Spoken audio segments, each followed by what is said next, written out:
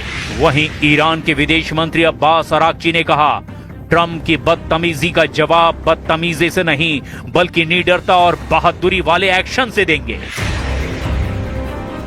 Iran के कमांडरों और लीडरों का ये गुस्सा सिर्फ बयानों तक सीमित नहीं है, इसकी बानगी पिछले 24 घंटे में देखने को मिल चुकी है।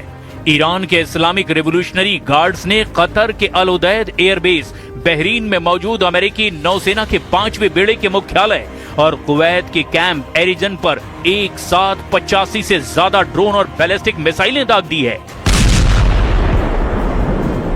जॉर्डन पर भी हमले शुरू हो चुके हैं।